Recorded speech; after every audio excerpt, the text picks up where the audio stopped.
It's Jacqueline at another airport getting ready to fly off once again. Something that I think is really neat about actually traveling places is how many things that you never thought you'd learn or want to learn because it didn't pertain to you. I obviously, as you know, just got back from Auckland, New Zealand, and I was looking because I had the time clock on my phone. And I noticed that the time was a little bit different. So now it's 20-hour time difference from the Pacific Northwest. And what is so intriguing to me is the fact that these are things that never actually would have mattered, wouldn't have thought of. I honestly thought when we would make time changes, it was the same for everybody in the world. Having lived in Mexico, I see the difference that Del Carmen does not change the clocks. The US does, but I remember researching before I left, wondering what the time change was, and to know it was actually in September, which is not the same as it is in the US. I think it's so important that we open up our minds and just realize that the whole world is so big, so beautiful, so possible, and they do things differently. It's as simple as a time difference. As simple as a different part of the world. I love that part about travel that I'm finding to be really exciting.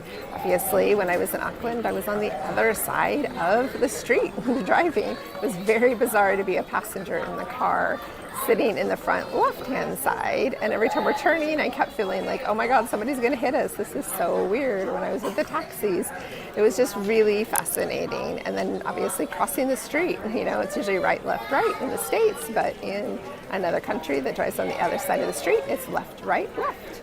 It's all about becoming more aware of sometimes the simple things. It's how the money is done. In Auckland, there were no paper towels in any of the bathrooms. They didn't do seat protectors. What I love is that it was so environmentally aware. Everything was very biodegradable types of things that they would give when you did get a to-go. And it was always very nicely presented, even in the to-go boxes, which I was very impressed with. The food was so good and so delicious, and the attentiveness and communication and kindness was beautiful. Everybody just moved at a nice kind of slower pace there. It was really, really nice. And some cities I've been to, everybody's moving and hustling and going, and other people, it's just quiet and calm. But that's the gift of travel. You get to meet different people at different stages and different possibilities.